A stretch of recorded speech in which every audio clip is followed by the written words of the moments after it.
Good afternoon, everyone, and thank you very much for being here today with us, with this fantastic panel that I have with me this afternoon to talk about NATO. So there's a lot of talk about how the latest trends in geographical and geopolitical affairs are affecting NATO and affecting also capabilities and what is needed in terms of bringing these capabilities to theaters of operations. So I have with me a very esteemed panel with guests that will tell us a little bit more about what geopolitical events are happening, what this means for NATO, what this means in terms of priorities, and what this means in terms of what the industry can provide.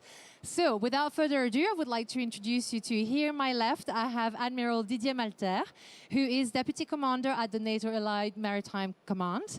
Thank you very much for being here today. Then here to my right, I have Scott FORNEY, the President at General Atomics Electromagnetic Systems.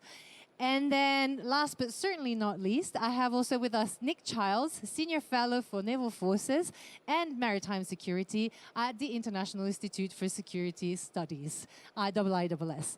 Thank you very much, gentlemen, for being here with me today. And without further ado, I would like to kickstart our conversation with you, Nick. If you could give us perhaps a little bit of a wider geopolitical landscape as to what it is that we're going to be talking about and looking at. Well, I think the backdrop to our discussion is that the geopolitical clouds are darkening. Absolutely. There is growing concern, I think, as far as political leaderships are concerned, but more generally, that the crises that we have, risk further escalation, and we also risk the possibility of more crises and simultaneous crises. And these all have implications for governments, of course, armed forces, but also for industry in terms of its responses. Yes, NATO is getting stronger.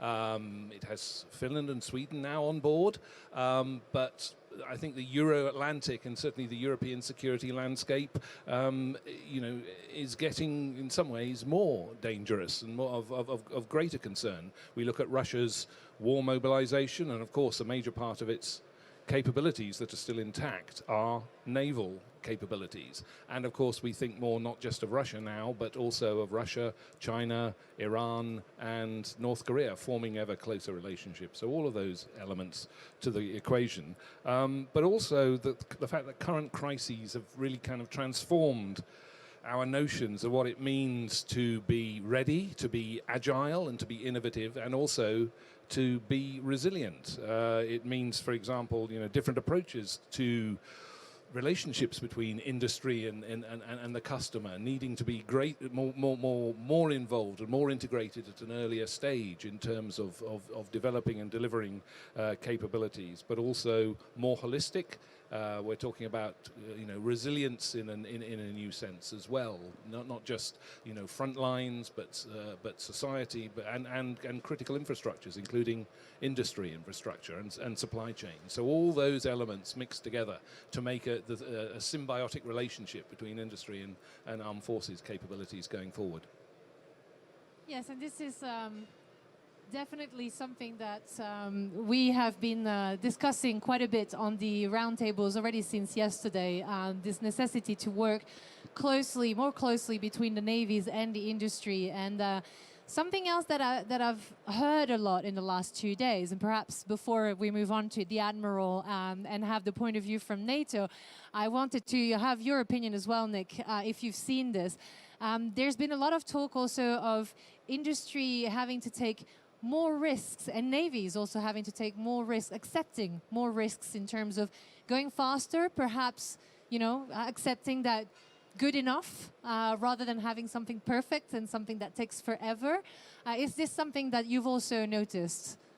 I think absolutely. I mean, there is a paradox as far as navies are concerned. The Admiral might disagree that operationally there is a willingness to take on risk, but bureaucratically and in terms of procurement, there has been risk aversion in the past, and maybe that's also been the case for industry, in part because I think there's a legacy that needs to be overcome in terms of trust. There have been so many kind of procurement cycles that we've gone through where where there has been the resources that have been promised to deliver these procurements have never actually materialized, and that has bred to some extent a greater degree of difficulty with cost effectiveness and so on and so forth, and willingness to invest on the promise of procurements going forward. So absolutely what's been happening in the world has focused minds, but there's also quite an element of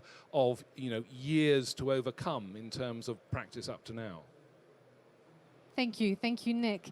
Now, Admiral, what about from the point of view of NATO? First of all, perhaps if you could give us a bit of the geostrategic context from your point of view, how you see it, how you've seen it change, and what you see the main threat and challenges, and then perhaps how this also influences NATO priorities in terms of budget, but also capabilities.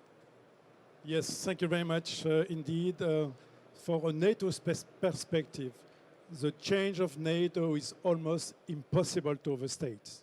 Impossible to overstate. The first thing generated is the level of political will and unity that we are never seen during the old sweet days, everyone, when there is any pressure. During the first war in Ukraine in 2014, 3 nations resolved to spend at least 2% of GDP. And during the former summit in Washington this year, the Secretary General Stoltenberg announced that 23 nations was committed to spend at least 2%, and particularly 30 nations past years. This is a sudden upstick in putting the money where the mouth is. The second thing is the political will has been converted in political instruction. And General Cavoli, SACEUR, Supreme Allied Commander in Europe, was immediately instructed to implement the new strategic approach. You know, the name is Didier, is deter and defend the Euro-Atlantic arena. And that's a big change, you know, because it's a new strategic approach. It's deterrence and collective defense in the Euro-Atlantic. So the headquarters in NATO was focused to develop new regional plan, that's operational plan, to know how and where we need to put the forces to defend the Euro-Atlantic, and to deter and prevent Russia from gaining advantage. So there is a regional plan, there is a new force model, and a new force structures requirements to build, to guide the nation how to build their military and to contribute to NATO. That's, if you want, like a blueprint for the burden sharing. And that's a massive sea change within NATO, because now we have a plan, we have operational plans. The former plans were signed in 1989. So that's a huge change. It's not a super secret that we are not producing as much as fast as we would like. And it's very important to improve our defense industrial production, if you want, particularly in the maritime domain. So thank you very much. Before moving more into the industry part of the conversation, I perhaps wanted to, if you'll indulge me, play devil's advocate for a second, because it is fantastic to hear that, as you said, there's political will, there are new plans in place, and there's this desire to have everything working faster and better to address the threats. How, the NATO is an old alliance, 70 plus, set in its own ways, one could argue. How do you also bring, a change about in a faster way in an alliance that is set in its own way? Yes, I tried to explain the change of mindset within NATO. Before the war in Ukraine, a couple of years ago, we are very focused on crisis management. Now it's collective defense. We are back to core business for NATO, is to defend the Euro-Atlantic. That's very important to understand. That's a massive change. You can trust me, I'm working in Maritime Command at the moment, and we are building a new command and control structures with 5 different CTF, Command Task Force, in the 5 maritime theaters, the Iron Horse, the Atlantic, the Baltic, the Mediterranean, and the Black Sea. So it's a massive shift, and we are very focused to implement these new plans. We are 32 nations. We are very pleased to welcome Finland and Sweden, particularly in the Baltic. Now, I was in Rostock 2 weeks ago for the ceremony of the new Command Task Force in the Baltic. We have 8 NATO nations in the Baltic, and that's very powerful for us. Absolutely, and I'm glad you mentioned also Finland and Sweden. So what can we expect in terms of them joining NATO now? How is this changing the game and how we're going to be doing things in NATO? Yes, Finland and Sweden have very high-end capabilities, particularly in the Baltic, with very good maritime experience. We are conducting in a couple of days anti-submarine warfare in the Baltic with the Swedish submarine, and thank you for Sweden with 4 frigates. So that's very important to share the understanding, to have a deeper understanding in the Baltic, again to have the operational advantage and to retain the decision superiority against the Russian. That's critical. You can trust me to have Finland, Sweden. They are very powerful submarine, special forces as well, cruise missiles, defense. So that changed a lot of things in the Baltic. Great, thank you very much. Scott, I have definitely not forgotten about you. Before moving to industry, perhaps, so that Scott can also build on this, I wanted to ask you, Admiral, in terms of priorities for capabilities, in terms of priorities for budget, what would you, if you had to do your letter to Santa Claus, what would you be looking at? Yes, so I'm working in the operational part of NATO. So when you draw lesson learned, particularly in Ukraine, but also in the Red Sea, also in the Pacific, you see that we have 2 different types of weapons. You have the high-end capabilities, but more and more you know that there is different type of drones. You have now some loitering munition, $10,000 or euro if you want. So we need to deal with this type of attrition munition. So it's a balance between legacy platforms and also new technology. And you know that Amiral Vendier is a new SACT in Norfolk, and the priority is to integrate very rapidly new technology in the standing forces. And that would be a big change as well, particularly in the maritime domain. Thank you. So, Scott, I think this ties in very nicely into what you and I had been discussing offline in terms of how do you see industry fitting into all of this? From your perspective, from a US company perspective, how are you seeing all of this playing out? Well, thanks. I appreciate being invited for General Atomics. The most important part of this business right now is we went through a 2.5-year cycle of COVID, pandemic, supply chain was down, and then the geopolitics changed dramatically overnight. When those geopolitical changes occurred, it was up to industry to figure out how we're going to help our NATO friends and provide the technology that's required, which then requires us to take a lot more risk. Not only taking more risk, we have to self-invest. So if you look at the Russian-Ukraine war that's ongoing now, we looked at all the opportunities that we could help and started investing handsomely on 2 areas.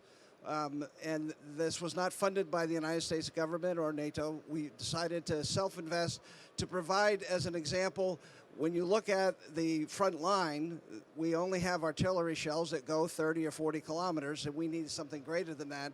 So our company, General Atomics, invested significantly to develop a projectile that would be able to deliver the payload at 120 kilometers because of what we're observing in the war right now with Russia and Ukraine.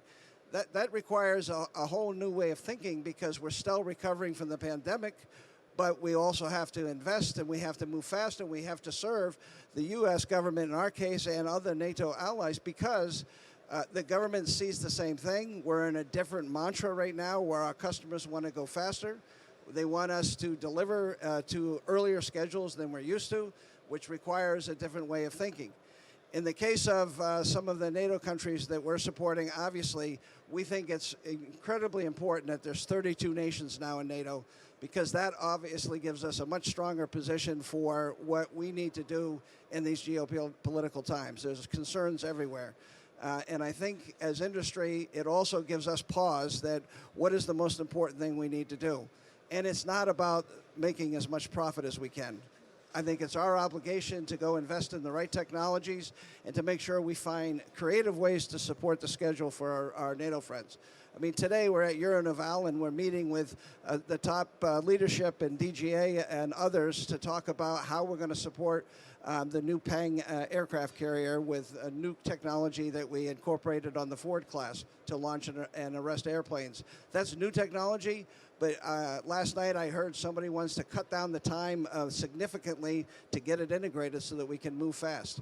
And I think you'll see a lot more of industry taking greater risks because it's necessary. I wasn't around during the World War II, but if you think about all the different things that people had to do to take risk, to make sure that we could support the efforts, that's kind of the feeling we get today in industry. That's our job. How do we go faster? Right, so this ties in also quite nicely into what Nick was saying at the beginning, that we're looking also at more agility from the defense sector.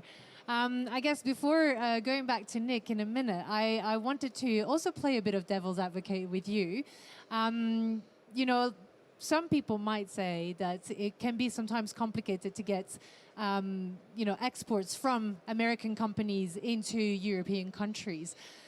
Seeing as we need to be faster and we need to be supporting each other, is also the US government doing something to that effect? Is it facilitating exporting capabilities in European countries? That's a great question. And the answer is mostly yes. I say mostly yes because there are still challenges on what's going to be exported. But if I give you a couple of examples, a year ago I was, or 2 years ago, I was meeting on a request from the French government, can you give us solid-state laser weapons that can help defend the Republic? And the answer was no, not at the time. We did not have permission. The US government, on their own volition, started establishing new export policies for things like laser weapons, for things like more advanced weapons. And in our case, I think that's a game changer because, number one, we think everybody needs the technology. So again, back to the Ukraine-Russian war, when we watched what was happening, we started developing counter-UAS laser weapons that are transportable so that we can deliver something as fast as possible. No money from the US government or NATO, we developed it, and now we want to be able to provide that to support things. Same thing with sea. We have a variety of new undersea unmanned vehicles that we're developing to make sure that we help, and the US government is behind that. They want to make sure that we can export.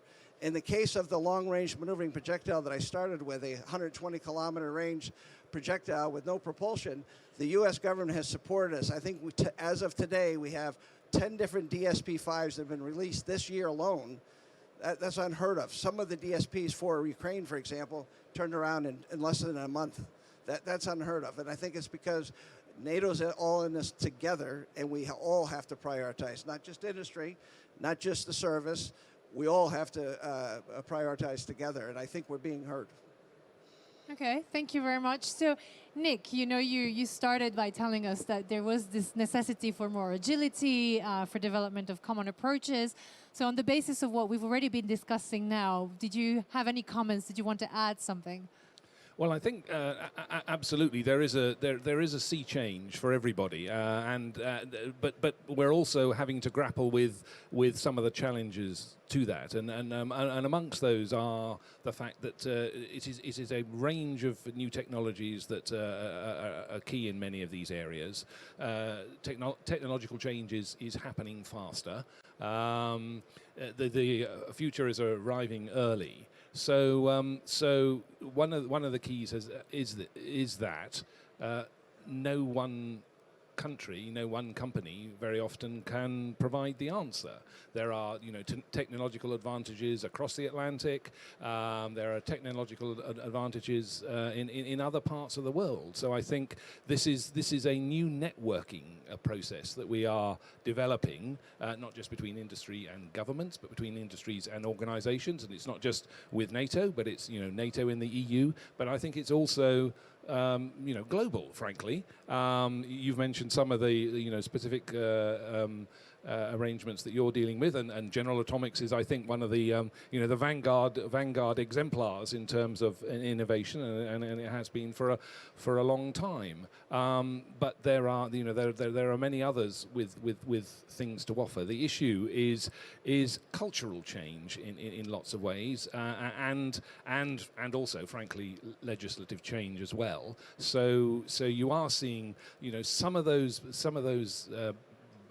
barriers coming down. There are other kind of vanguard projects that are out there that may be the signs of multilateral defense coalition agreements and technology coalition agreements for the future. There's, excuse me, AUKUS. There's GCAP, and when we've seen the legislative drivers to try and facilitate that.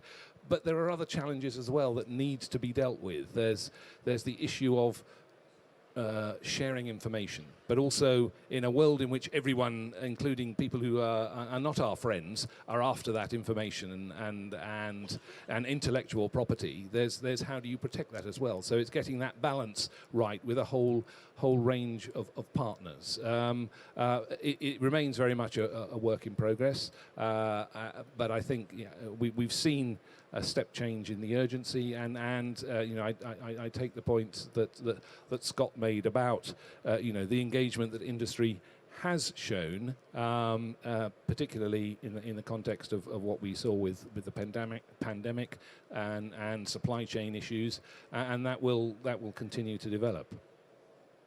Thank you. Actually, this ties very nicely. I'm glad you mentioned culture and cultural change, and this was one question that I wanted to ask you, Admiral, and also if you wanted to reply to anything that's been said on this side. But my question to you was, and we had this conversation this morning about the European Union. There is this talk about, having more common approaches and trying to have more common requirements as well. How do you deal with this within NATO as well? All these different countries with all these different priorities and needs and budgets. How do you bring everyone together to align priorities and timelines? Yes, that's a very tough question, but I will just come back to the technological superiority. You know that NATO has a significant technological advantage over its adversaries, but we cannot take that for granted. And to be very honest with you, it's not just a question of ships, submarine, and aircraft. It's about a war-fighting ecosystem. We need to put together the ships, the aircraft, the submarine, and need that with our joint forces partners. That means air, land, space, cyber, and also special forces. So that's so important to be able to deliver in a multi-domain approach. And the key word is interoperability. We need to be interoperable. 30 nations, it's 27 navies, and it's not so easy to have we need to be focused on the best coordination when we are conducting operation in multi-domain approach. So that's very important. And when you draw the lesson learned with the war in Ukraine, when you see the difficulties the Russians have, particularly in joint fight, that's a lot of lesson learned NATO is drawing. So we are working hard on that. And when I talk about the operational regional plans, that's about multi-domain, interoperability, how we can deliver joint firing. That's important if we want to deter and defend the Euro-Atlantic arena. So it's not a question about EU. We are 32 nations working together. And, NATO does not build any part of the military structures. It's about the 22 nations building their militaries. We are just some we own the AWACS forces. We have also some drones, ISR, high altitude drones, but all the structures consist of the 32 nations. So from NATO, the importance is to work together. It's about to be interoperable and to deliver very efficiently from seabed to space in the maritime domain. That's very important. So how do you bring about this increased efficiency to deliver together? Back to my tough question. How do you bring all these people together? You said 32 nations. So how do you increase this efficiency? What is part of your plan, as you were saying? The important thing, once again, is to draw lesson learned in Ukraine. When you see, for example, in the Black Sea, what the Ukrainian with no navy, no manned navies was able to achieve with using USVs to push back the Russian Black Sea to the east part of the Black Sea. That's very important. We need to be humble and to see how the Ukrainian sailors, but also soldiers, must every day adapt, adjust, invent, innovate, to be able to survive or to win the battles. So there is so many, particularly the maritime in the Black Sea. But another point we are very focused at the moment is also the critical undersea infrastructures. You know that a political decision has been taken to set up a NATO maritime center for the security of the critical undersea infrastructures in London, in MARCOM, Northwood. And that's important, you know, to share information among the 32 nations, to be able to detect and track very rapidly suspicious activities at sea or malign activities using artificial intelligence, soft tools, very powerful, to be able to track, detect, and be able to operate some assets to understand what's happened. It was the case for the Baltic Connector between Estonia and Finland. MARCOM was able to operate very rapidly MPA, Maritime Patrol Aircraft, to understand who was on the scene of the impact. So that's important. You know, when we talk about NATO, 32 nations is the most powerful military organization in the world at the moment. So every day we have more than 100 ships, submarine, nuclear submarine, MPA operating, and the ratio compared to the Russian is 1 to 3. So it's very powerful. And that's so important to defend our territories and 1 billion citizens. What you see, the Euro-Atlantic is 1 billion citizens. That's a core task of NATO at the moment. Thank you very much, Admiral. Scott, I'd like to get back to you in terms of the industry. You know, we're talking about interoperability. It's a word that is being used a lot. What does this mean from an industry point of view, you know, from the work that you're doing? When you hear interoperability, what does it mean?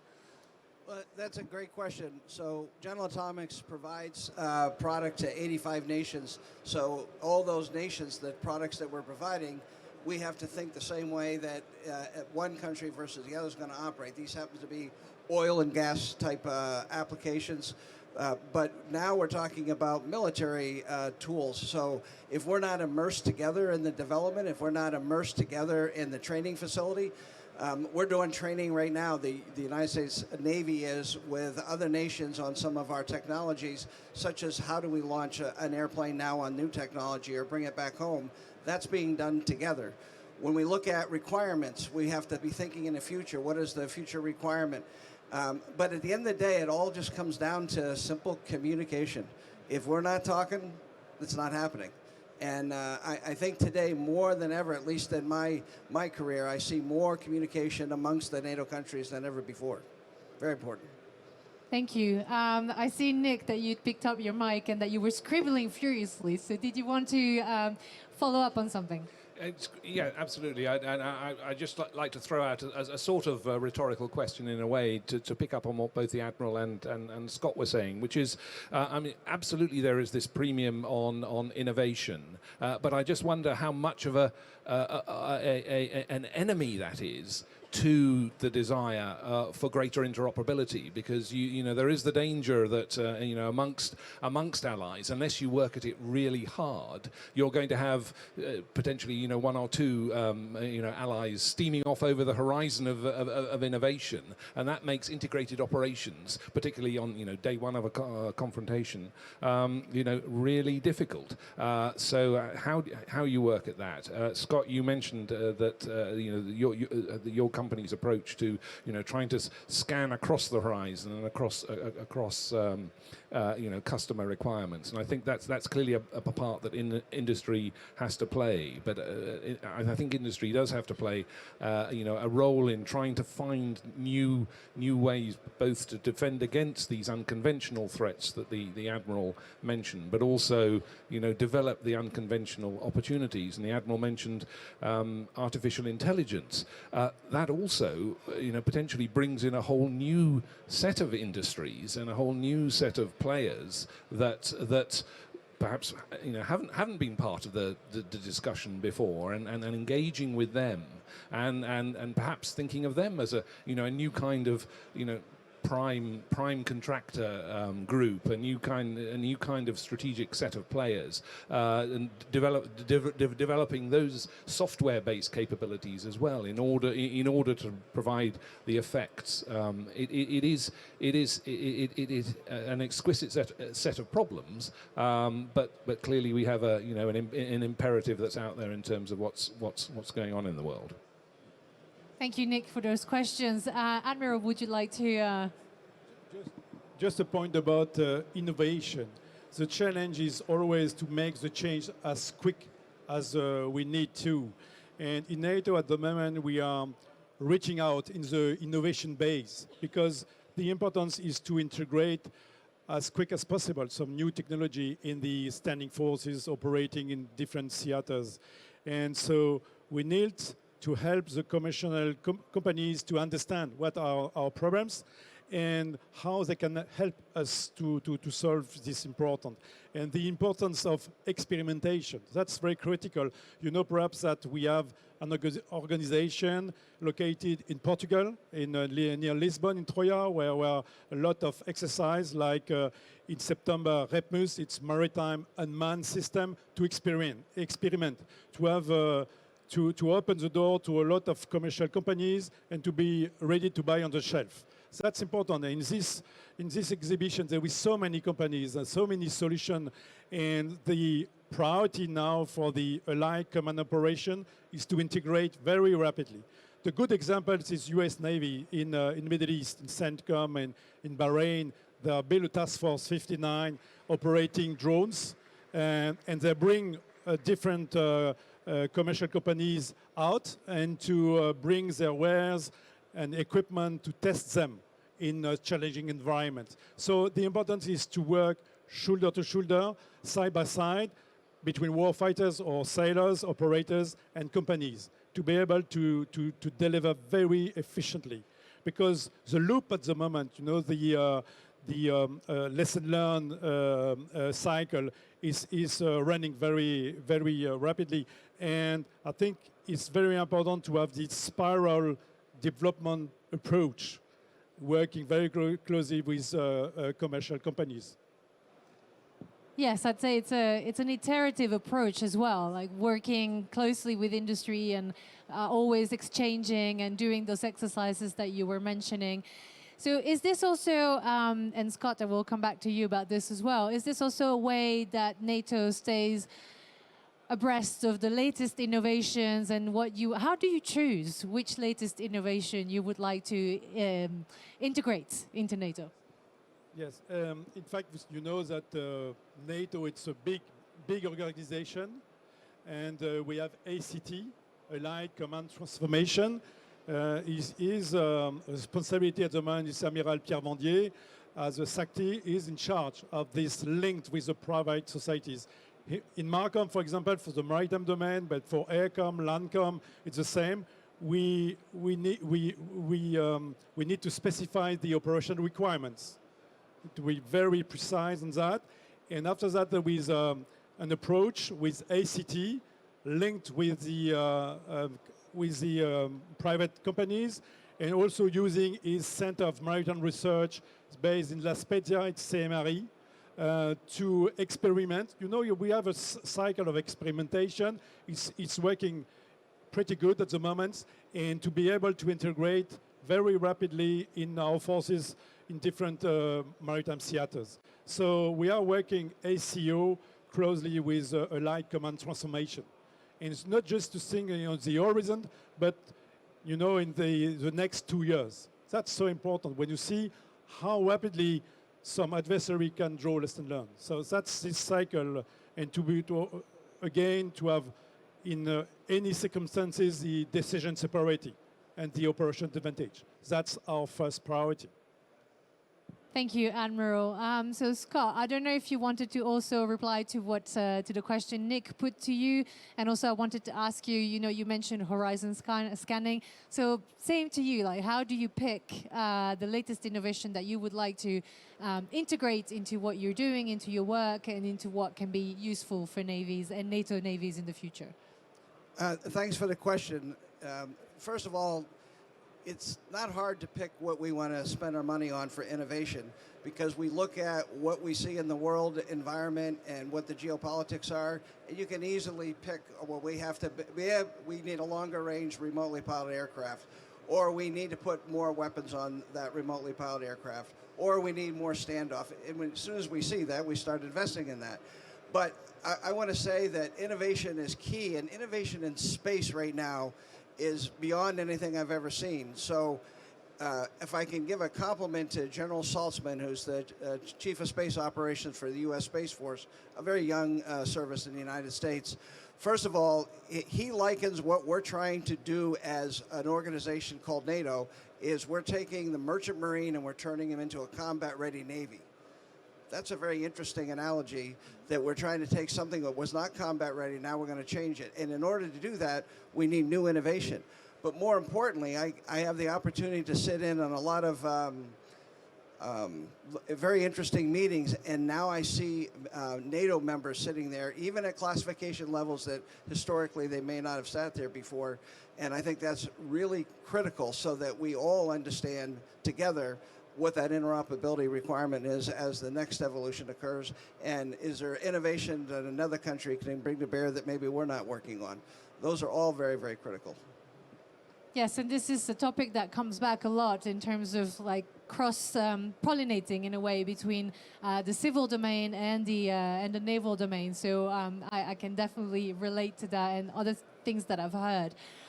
So, gentlemen, time does go really fast, but I would like to give Nick an opportunity to comment on this, and then perhaps you can also be the first one to give us your key takeaways, maybe concluding remarks, and maybe also what you see the future threats. Thanks, Alex. And just to pick up on the discussion we've had, we at the IISS run this annual publication called The Military Balance, which is, we'd like to think of it a Bible of global military capabilities across the domains. We always had very strict rules about when we count something as being a part of somebody's military capability. And it's when they've gone through the formal processes in navies of being accepted into service and commissioned and essentially owned by navies. We're struggling already with this issue in the technologies that we're seeing now, particularly in the uncrewed, uninhabited spaces, where we are already seeing the use of in combat scenarios of essentially contractor-operated technology, and that will develop further into the future. So there's a blurring of those boundaries, if you like. So I think that represents a challenge for industries going forward, and it's one of the points I'd like to make, and then maybe my horizon scan, which is that one of the issues is going to be, and we've seen this to some extent in the Red Sea, how industry is able to support and sustain sustain forces, naval forces in particular, on deployed operations, away from bases, and the normal support structures, and how that will work. We've seen it to some extent with the worries about missile supplies and magazine depths on ships and resupplying missiles, but it will go further than that. My takeaway for the future is to pick up on a point that the Admiral made, which is that the proliferation of technologies, some of them not very exquisite, that we're seeing at sea, that are challenging navies, are making it more and more exquisitely difficult for defense planners to be able to work out whether it's a high-end or a low-end operation that they're having to plan for. So you're having to, essentially plan across the board for complexity, and that must be a challenge going forward for deployers, for operational planners, but also for the designers of capabilities going forward in order to meet that complexity. Thank you, Nick. And I think there's a lot of food for thought, obviously, in your points. And we've had quite a few conversations also in the last 2 days on these roundtables about this high-low mix and what does it mean, and are we really, when we talk about low mix, is it really low mix, and when we talk about high mix, is it really high mix? So I guess for your last comments, Admiral, perhaps if you wanted to add something to what Nick was saying, and also what would be your key takeaways and what you're looking for in the future. Yes, thank you very much for that. I think we never forget that the war in Ukraine is about hard power and scale. It's a question of now we have the new plan, as I said. We are focused on the collective defense. It's about multi-domain approach. It's not just the sea. It's from seabed to space, working with the Air Force and the land, cyber. That's important as well. It's a balance between legacy platform and new technology like drones, UAV, USV, and also UUVs. I talk about the spiral development approach with commercial private societies and the operators. And I think, like the French Chief of Navy said, Amiral Vaujour, we need to be agile at the tennis net, if you want, and to be very powerful from the baseline. It's a balance between to be able to develop rapidly some new assets to deal with the new threats, because the level of threats is higher now. But we need to continue to develop high-end capabilities like carriers, like submarine, nuclear submarine, to be able to track the threat, particularly in the Atlantic and the Iron Horse. You know how powerful we are at the moment, not because I'm French, but the French frigate, it's the most powerful frigate in the world to track a submarine. So that's very important to continue in that direction. So if I may, just quickly, you mentioned powerful from the baseline. What do you mean when you say that? Yes. There is two aspects. We need to be agile when a new threat appears to be able to deal with, like drones, loitering ammunition. But the core task for our navies is the big assets. It's a carrier, the power of the carrier, and particularly also the nuclear submarine. That we need to continue in that direction to always to have the operational advantage and decision superiorities. Different theaters, when you operate in the Highness and when you operate in the Med, on the Baltic, on the Black Sea, it's totally different. So we need to be focused 360 degrees. And that's what NATO is doing with 32 nations at the moment. And it's a big change within NATO. You can trust me. Oh, I definitely do trust you on this. So Scott, to conclude perhaps on your side, I had another tough question for you. When you hear from the industry point of view, high mix, low mix, what does this mean? And then also, what were your key takeaways and conclusions when we're looking at the future? Well, the high-low mix is pretty easy. We're spending a lot of money developing a new glider that would be undersea that has a massive amount of payload. And actually, the technology is actually low mix. Gliding doesn't take a lot of propulsion, therefore not a lot of energy required for that. However, you can also use commercial off-the-shelf UUVs, put more batteries on them, and there's a thing called game theory where you can calculate, gee, if I have a couple of dozen of these very inexpensive devices, this is what we can do. We don't need, as industry, to invent something if somebody's already innovated. If you look at what Ukraine is doing every single day, they're innovating. God bless them for all the things they're innovating right now, because the war changes so drastically that we have to admire what that country's doing. And we as industry have to be willing to say, I don't need a $20 million missile to do that if I can do it with something that costs a tenth of the price or less. And I think we are. The other thing that came out of this discussion is the word that the Admiral started with, which is, and Nick, was agility. Our agility right now is, if we're developing technology that we know is a game changer, we can't do this in series anymore. If we're going to develop this great 155-shot, 120-kilometer projectile that has great accuracy, we don't want to wait until we get a program of record and a contract from the government or NATO. We have to be ready to produce. So in our case, we're already spending tens of millions of dollars investing in a production line with robotic cells to say when it turns on, we're ready to go, because otherwise we're not helping our NATO friends. It's that simple. And I think this panel is actually very, very interesting. If you think of the different perspectives you've got, I think we're all on the same page with sharing innovations, be more agile, and we must be open to support one another. Absolutely, and I think it will be very interesting to see how all of this unfolds in the coming years, and how agile we manage to all be, and how the changes within NATO with 32 nations will unfold as well in the future. But for today, thank you so much, gentlemen, for your time. It's been an absolute pleasure having you with me today. Thank you for the audience for being here, for your attention. We really appreciate it. And have a wonderful rest of the show, everyone. Thank you.